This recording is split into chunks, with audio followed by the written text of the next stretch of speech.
Get out of first class, sir. We don't serve criminals up here.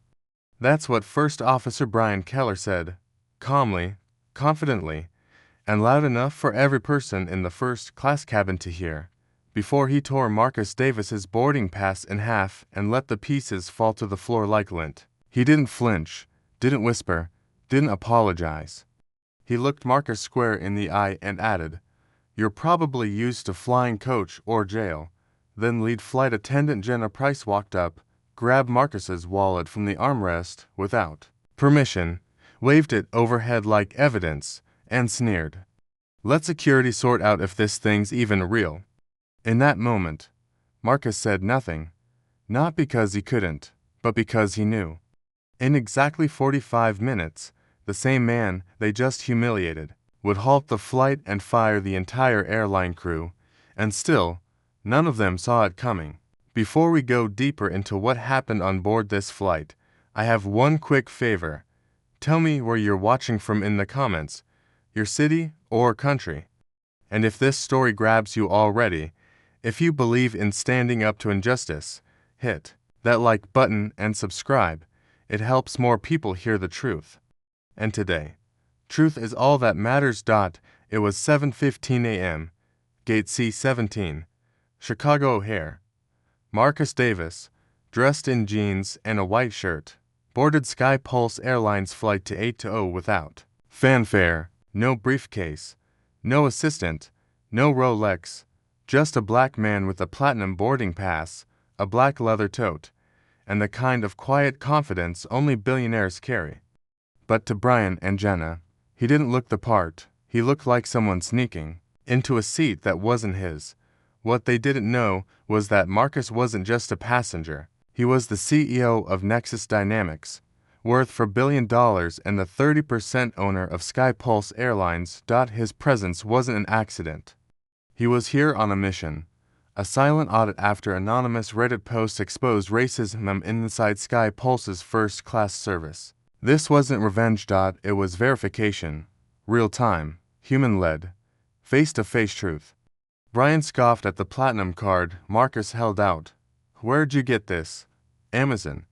Jenna took it from Marcus's hand, turned to the cabin, and said, "Folks, we got a forged flyer here." Behind her, a couple in row 3 smirked.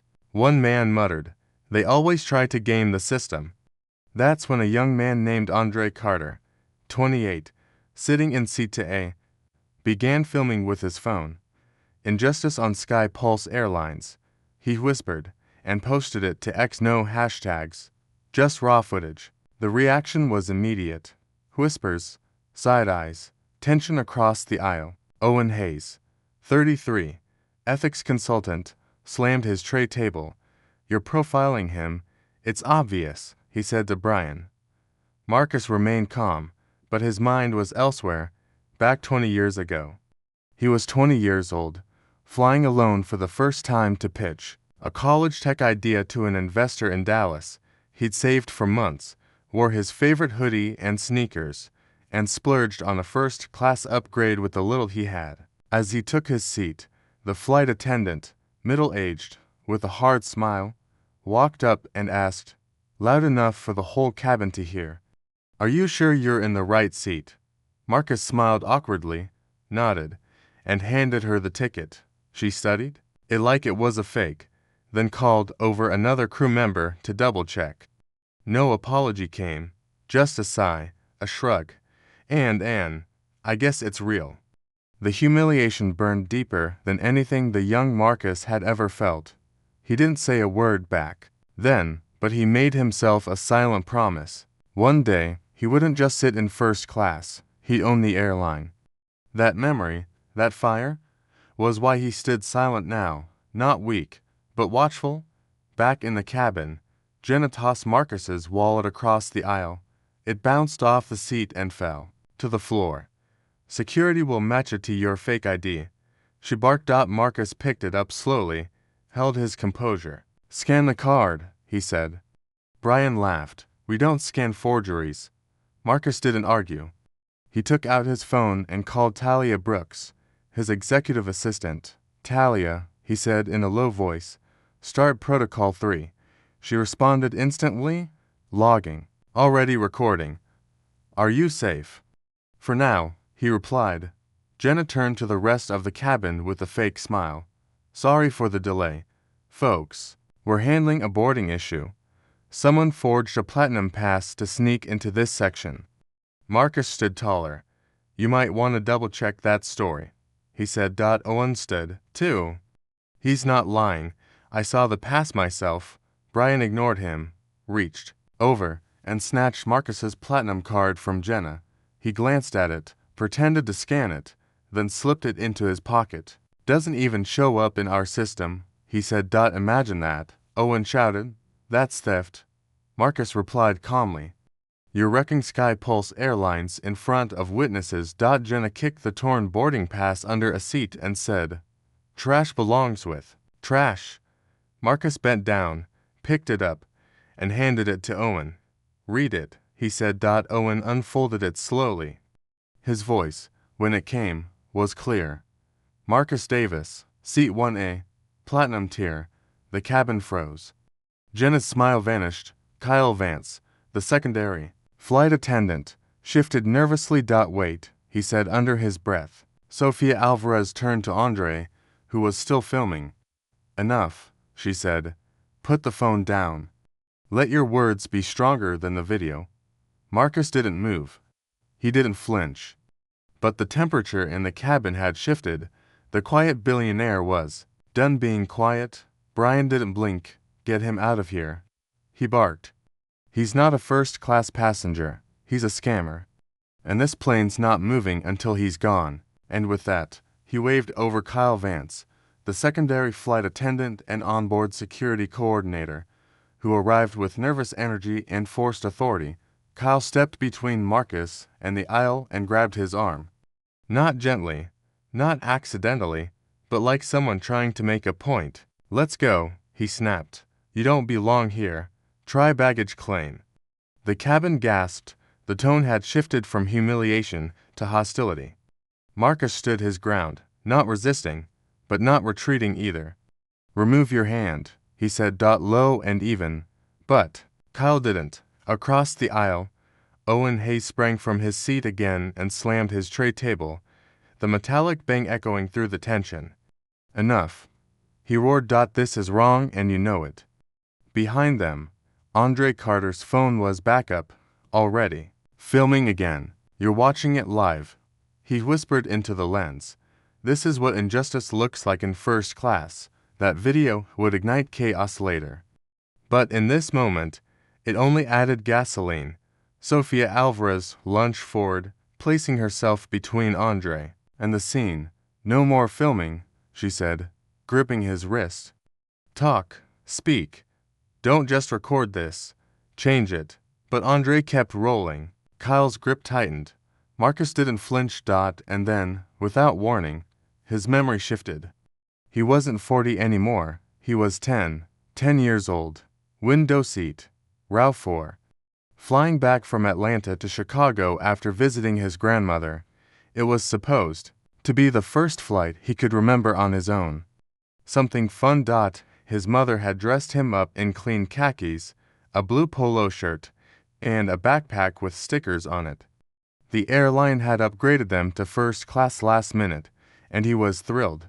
The seats looked like castles, but as he settled into his chair, an older white flight attendant walked over, leaned down, and said gently, but with a thin blade behind the smile, Honey, are you lost?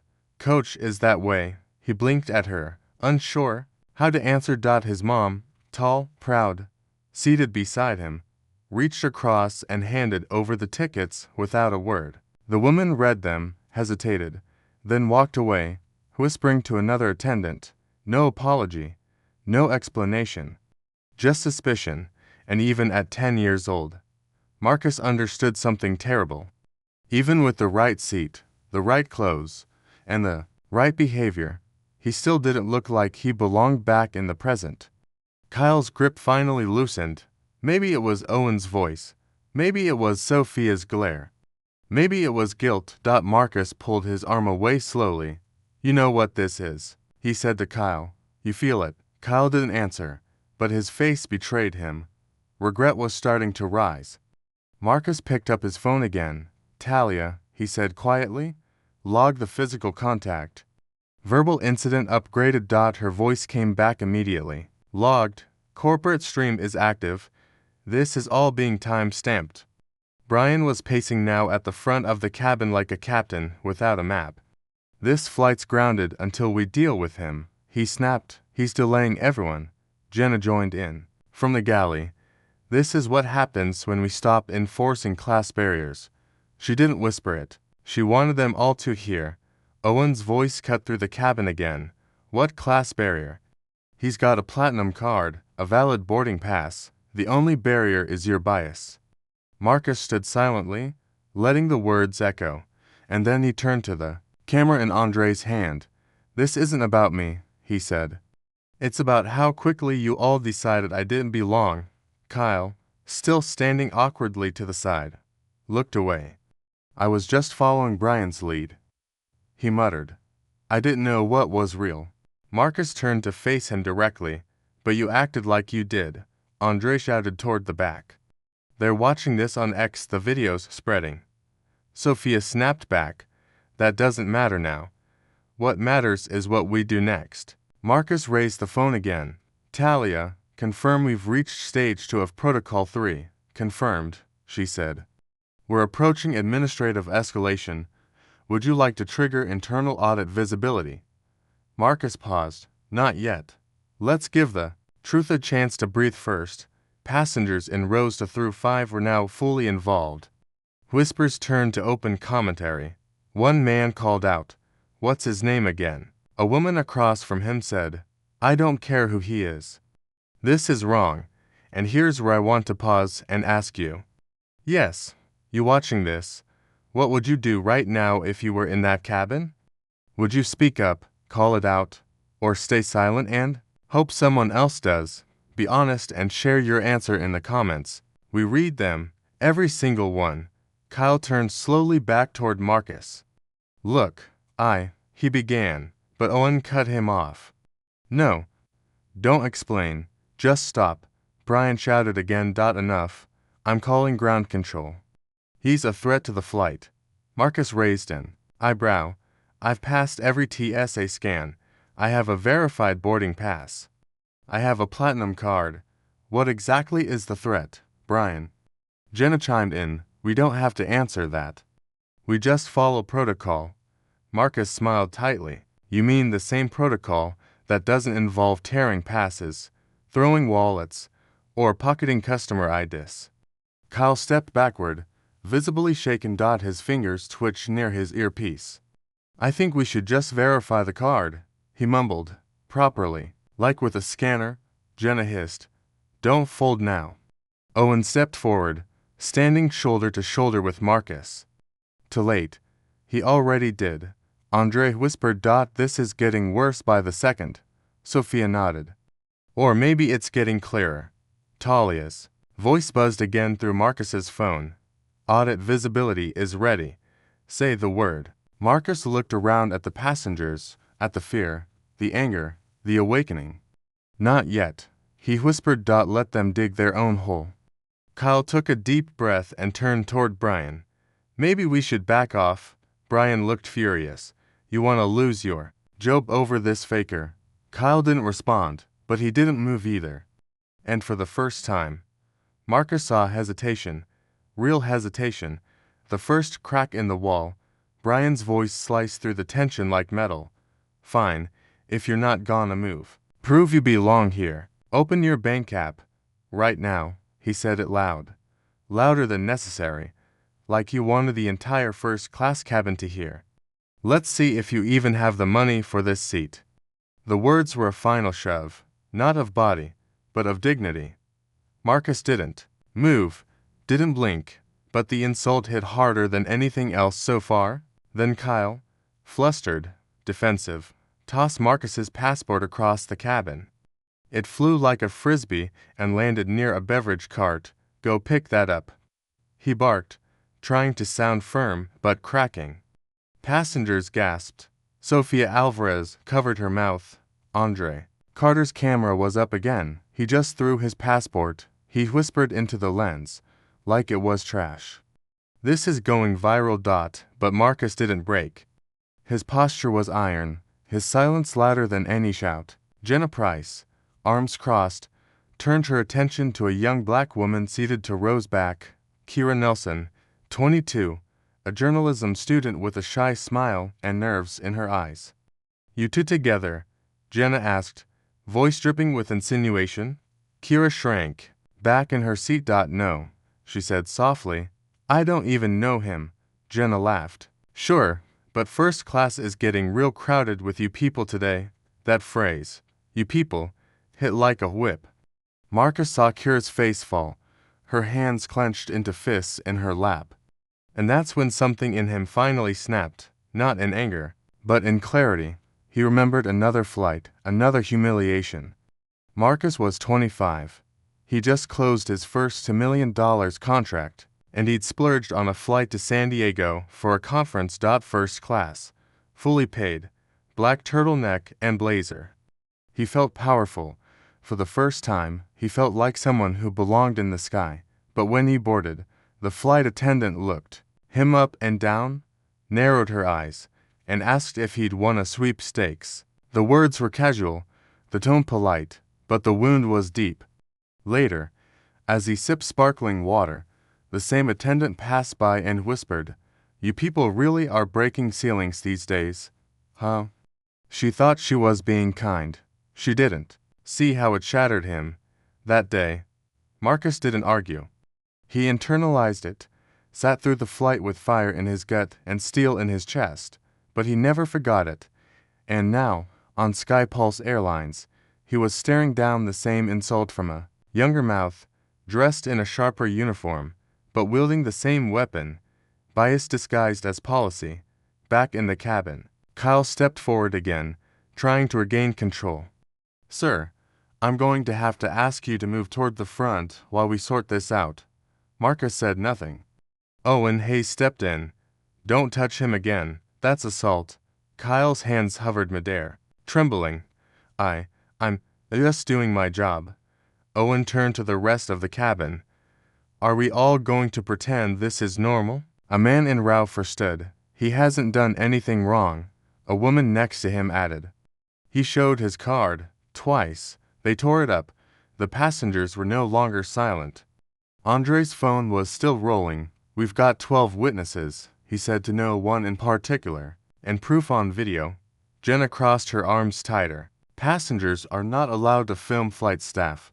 Sofia Alvarez snapped. "And flight staff aren't allowed to discriminate." "Which one do you want to fix first?" Marcus finally spoke. "Talia," he said into his phone, "initiate visibility audit." Quietly, her voice came back calm. "Confirmed. Internal leadership now sees the live stream. Would you like to proceed with escalation?" Marcus's answer was cool. "Give them 5 minutes. Let's see who chooses the right side." Kyle's eyes flicked nervously toward Jenna. "This doesn't feel right anymore," he muttered. "It never did," Marcus replied. "You just ignored the weight of your choices." At that moment, Brian took a step forward and shoved Marcus's chest. Not hard, but just enough to break every rule in the book. "You're done talking," he spat. "You're being detained under forgery suspicion."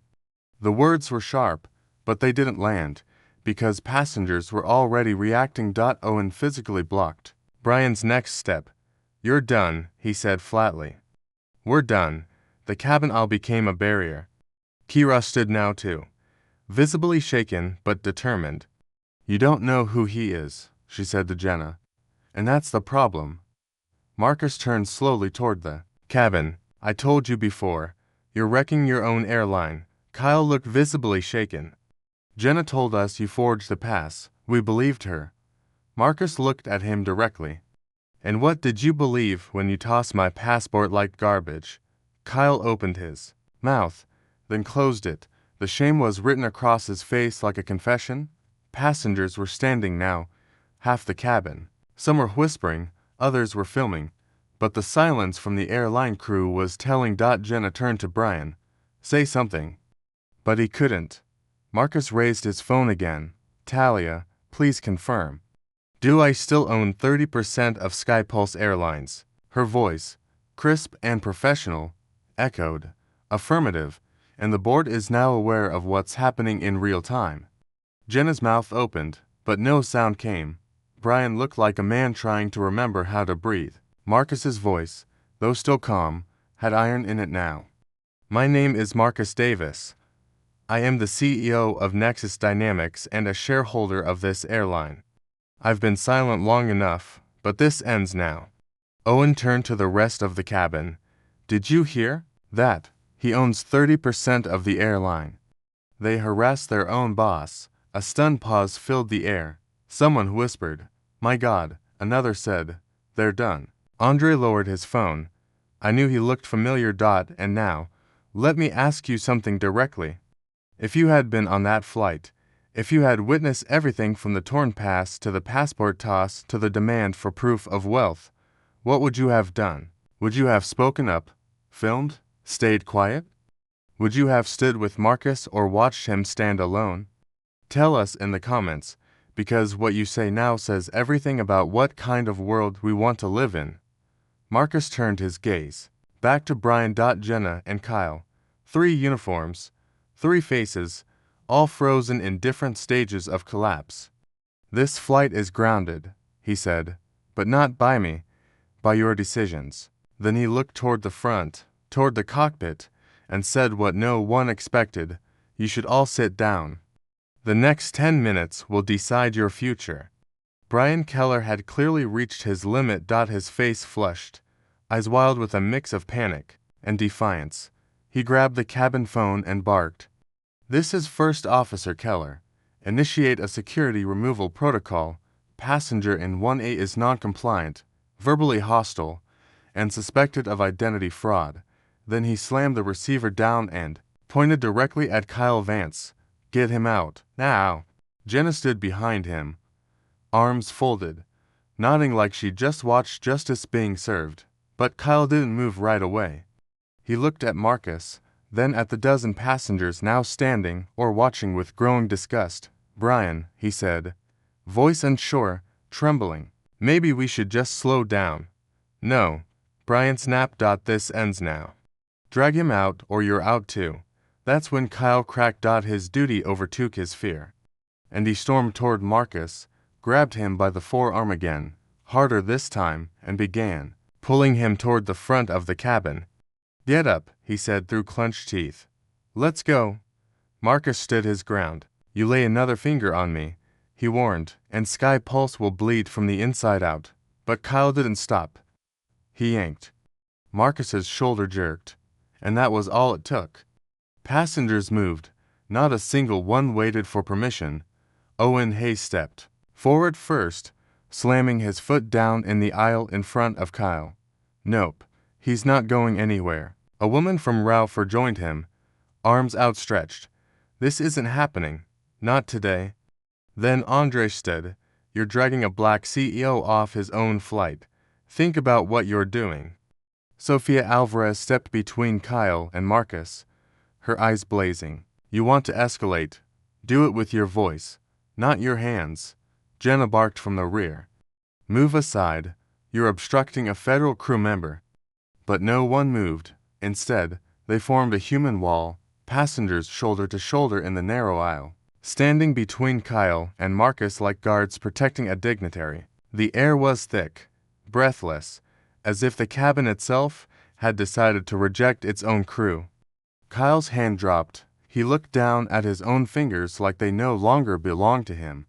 Brian, he muttered, they're blocking the aisle. Brian, from the front, practically screamed, push through. Do your damn job. Marcus didn't move. He just turned to Kyle and said one word, steady and low. Choose. And Kyle froze behind them. Andre shouted. The video's already at 20,000 views. People are watching this right now. Jenna, losing control, tried a different tactic. She turned toward Kira Nelson, still seated, and hissed, You think they're filming this to protect you? You think the world cares about you? Kira slowly stood up, chest rising. I don't care if they care, she said, voice cracking but clear. But I'm not going to sit down while you tear people apart. Brian lunged forward again. But Marcus raised his phone. Talia, he said, we've entered escalation threshold. Confirm with corporate. Her voice came through instantly, calm and direct. Confirmed, we've entered the 45-minute breach window. Legal and board have eyes. You're authorized. Marcus took a single step forward and looked Brian in the eye. Do you know what you've just done? Brian laughed hollowly. You think they're going to side with you. You lied your way onto this flight. Marcus responded with quiet power. No. I built the aircraft you're standing in, the company you insulted me through. I own 30% of it. Your airline doesn't belong to you. It belongs to accountability. And it's coming now. Kyle backed away, his grip loosened completely, his shoulders fell. Then, like someone slipping out of a costume, he whispered. He didn't forge anything. I think we all knew at the moment he stepped on board. Jenna looked betrayed. Kyle, what are you doing? But Kyle didn't answer her. He turned and looked at the passengers, at their eyes, their phones, their courage, and said, This isn't policy. This is pride gone rotten. A ripple of murmurs swept through the cabin. And now, I want to ask you watching this. If you were Kyle, standing in that aisle, pressured by your boss but surrounded by truth, what would you do? Would you follow orders to protect your paycheck? Or would you stop and listen to your conscience? Even if it meant consequences, be honest and tell us in the comments, because the world won't change until ordinary people make extraordinary choices. Back in the cabin, Andre lowered his phone, stepped beside Marcus, and said, You've got backup now. Marcus gave him a single nod. Sophia, still standing between Kyle and Jenna, turned to Marcus and said, This wasn't just a test flight, was it? Marcus's voice was soft. It was never just a test. It was a reckoning. Jenna tried one last command. We are the airline crew. You don't get to overrule us. Owen turned to her. We just did, and so did your boss. At that moment, Kyle turned to the galley, ripped off his security coordinator badge, and dropped it into the waste compartment. I'm not part of this anymore. Brian's voice cracked. You coward. But no one heard him over the passengers. Now applauding. Talia's voice buzzed again. Marcus, corporate is alert. PR is standing by. Legal's approved immediate action. Marcus looked straight ahead, voice steady. Then let's begin. Marcus stepped forward slowly, the aisle now clear, the passengers silent, not in fear, but in awe. The man they had seen insulted, doubted, grabbed, and mocked was still standing, calm, composed, resolute. He reached down into his black tote, pulled out a folded navy blazer, and slipped it over his white shirt with one smooth motion. It wasn't just clothing, it was armor. And when he looked up, his voice didn't rise. It didn't need to. My name, he said clearly, is Marcus Davis. I am the Chief Executive Officer of Nexus Dynamics. And as of this morning, I still hold a 30% ownership stake in SkyPulse Airlines. The words hit the cabin like a thunderclap. Jenna's mouth opened, but nothing came out. Brian took a step back, like he was being physically pushed by the truth. Kyle dropped into an empty seat, head in hands. Effective immediately, Marcus continued. First Officer Brian Keller, Lead Flight Attendant Jenna Price, and Security Coordinator Kyle Vance, you are relieved of all duties and permanently dismissed from SkyPulse operations. He looked directly at Jenna. Miss Price, you are also permanently banned from flying on any SkyPulse route, commercial or private, for cause. The silence was deafening. Not a whisper, not a cough. Just one woman near the back letting out a stunned, whispered, My God. Brian surged forward, face red, voice breaking. You can't fire me. I've been with this company 16 years. Marcus didn't flinch. 16 years, and you still think power gives you the right to belittle passengers, to rip tickets, to steal IDs, to drag people by the arm. He turned slightly, just enough for every camera phone now pointed his direction to see his expression. You're not being fired because of a mistake. You're being fired because you made a choice. And today, the consequence finally caught up. Jenna took a step forward, trembling with fury. This is abuse of power. You planned this. You tricked us. Marcus turned to her. Slowly. I gave you a chance to do your job. You chose to do something else. Oh, and Hayes added from behind. You treated him like a threat before you even looked at his name. Sofia Alvarez nodded. And you made Kira feel small, just for sitting in a seat she paid for. Kira, standing quietly now, wiped a tear from her cheek. I didn't think anyone would stand up for people like me, she said, voice shaking. But this changed something in me. Jenna's hands trembled at her sides. Then suddenly, the dam broke. Her voice cracked. You want truth, she said. Loud now, eyes darting across the cabin. Fine. 7 people. 7 formal complaints about Brian in the past year. All for bias. All for racial profiling. Passengers inhaled sharply. Kyle looked up. Wait. What? Jenna laughed bitterly. I shredded them. We all knew corporate would cover him. I didn't think any of them mattered. Her voice dropped. I didn't think he mattered. That was the moment the last thread snapped. Kyle stood. You knew. You hid those. Jenna didn't answer, but the silence spoke volumes. Talia's voice came through Marcus's earpiece. Marcus, board confirms full authority on site. Immediate termination privileges granted. Jenna's confession is now in the live feed archive. Marcus nodded. Log it. File it under personnel breach. He looked at Jenna once more. You didn't just fail the audit, you failed the people you swore to serve. Then, turning to the passengers, he added, and for that, I apologize. You trusted this airline. And this airline forgot what that meant. Andre Carter stepped forward, lowering his phone. Not anymore. We saw everything.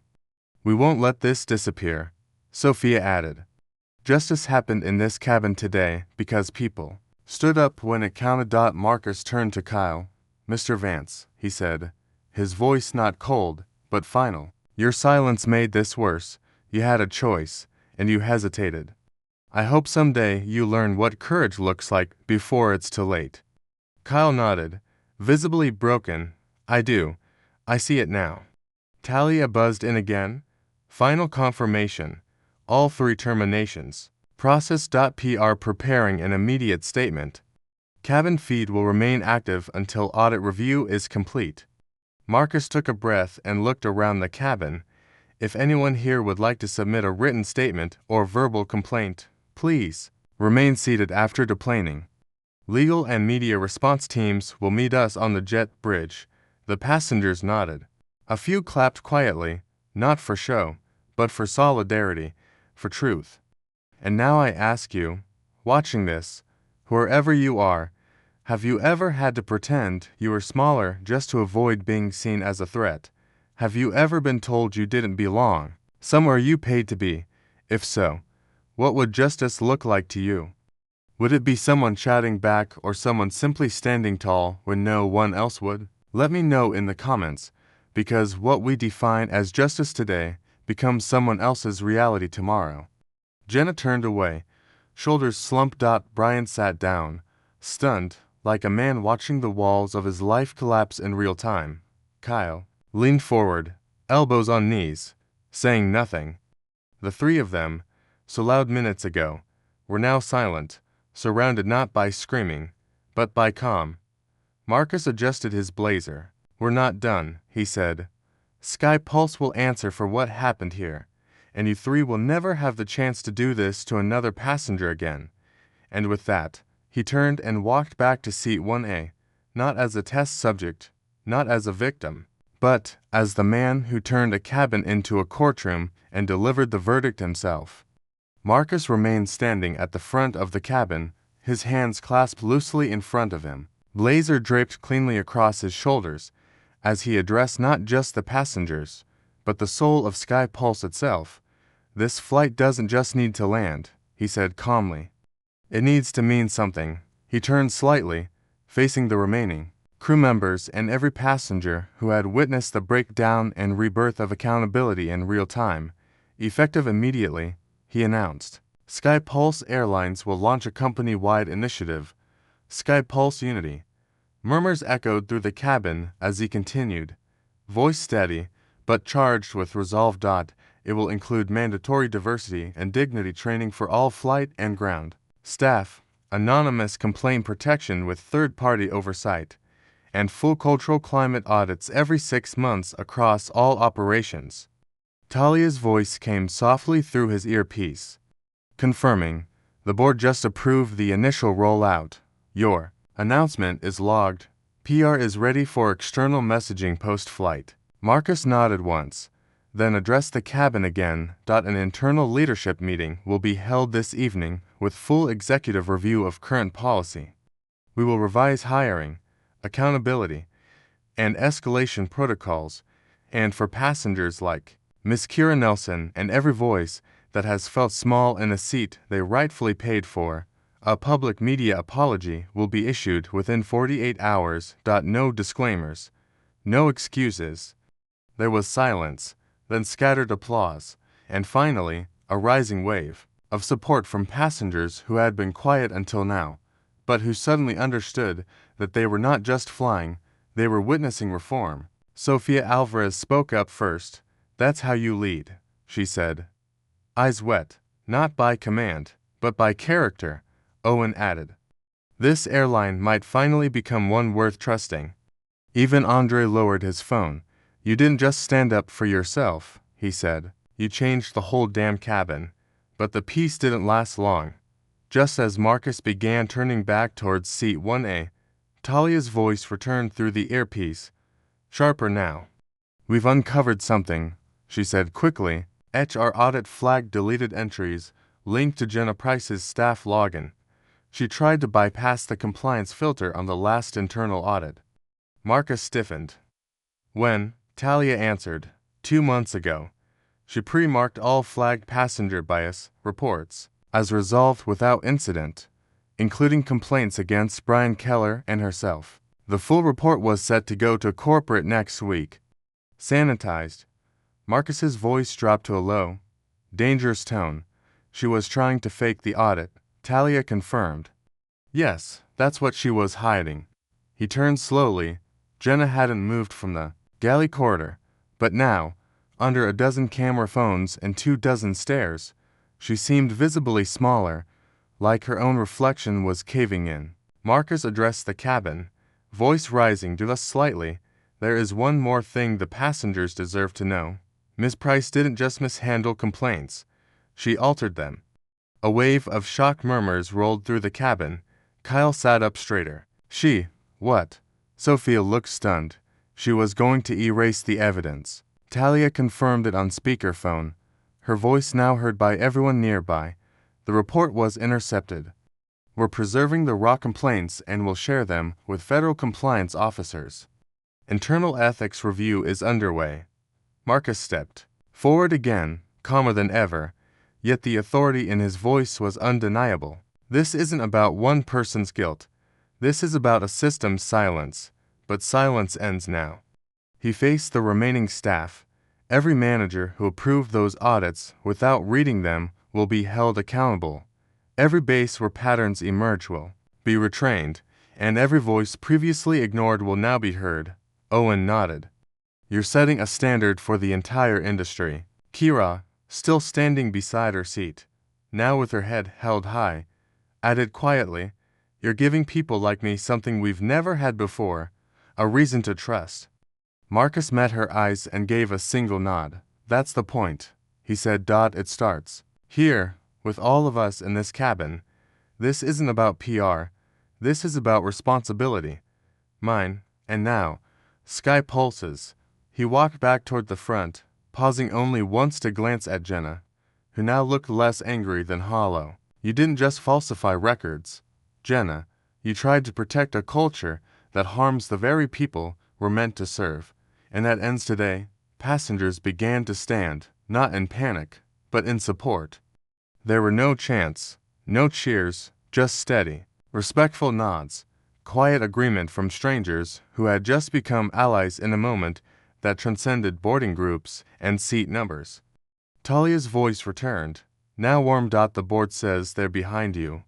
Marcus, full access granted?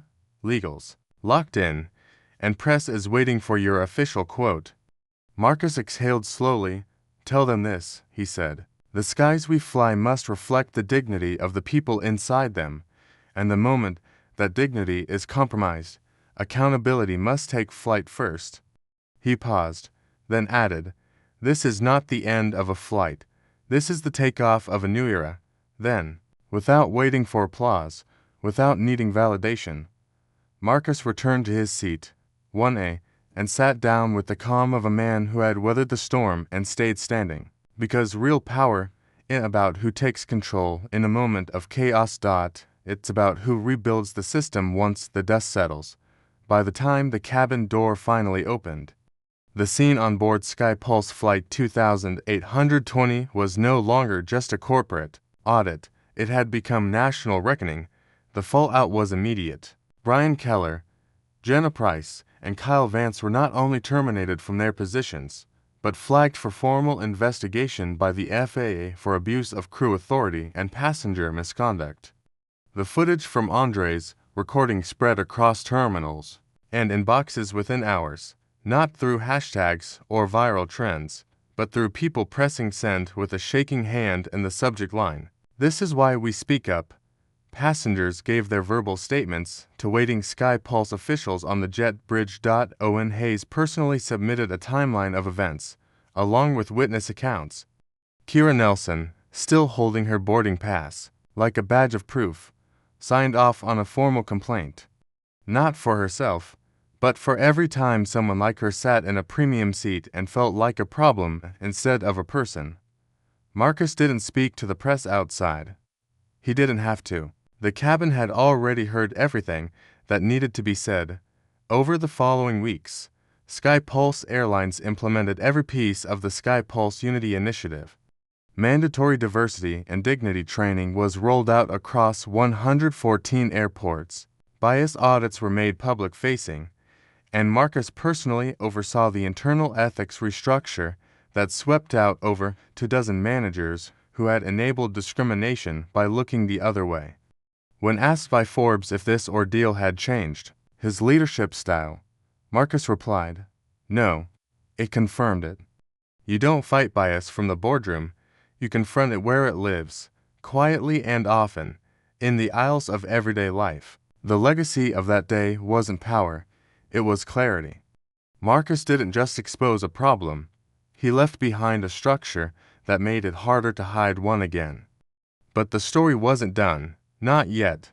Just 3 weeks after the incident, a retired SkyPulse regional supervisor named Walter Henley reached out to the company with a private message. His voice, weathered but firm, appeared via internal memo during a company-wide ethics forum. I protected Brian Keller for years. He sawed. He was charming. He smiled in meetings. But I saw the reports. I saw what Jenna swept under the rug, and I said nothing. I chose convenience over conscience. If this is truly a new SkyPulse, let my silence be the last. That was the final twist, not of action, but of accountability. Bias wasn't just in the air, it was institutional. And only by confession could real cleansing begin. 9 months later, SkyPulse Airlines flew differently. Not because Marcus said so, but because change had roots. Every audit report was now independently verified by a third-party board. Every complaint was logged and tracked, with outcomes published in quarterly ethics updates. Crew diversity rose, passenger satisfaction surged, and for the first time in years, there were no reported racial profiling incidents across premium cabins. But Marcus didn't stop there. At a quiet ceremony in Chicago, he launched the SkyPulse Equity Fellowship, a fund supporting young professionals of color entering the aviation industry. With full scholarships for training, education, and leadership development. Kira Nelson, the young journalism student from Seat for C, was its first recipient when Marcus handed her the certificate. She didn't cry, she stood taller. I'm not going to write about this, she said. I'm going to change it. And now, I want to speak directly to you. Wherever you're watching this, whether it's on a bus or in bed, whether you've lived this story or feared it might one day be yours, have you ever walked into a room and felt unwelcome before you said a word? Have you ever been asked to prove who you are? Not because of what you did, but because of how you look. If you have, then know this: silence is no longer your only option. Speak, stand, push back, because what Marcus did that day wasn't magic. It was muscle, built from years of swallowing disrespect and choosing strategy over shouting. You don't need to be a billionaire to change things. You just need the courage to make the first move. So, hit like if this story hit you. Share it if you know someone who's felt invisible. And subscribe if you believe that stories like this shouldn't just be told. They should be remembered, because justice doesn't come from the clouds. Sometimes, it takes off right from seat 1A.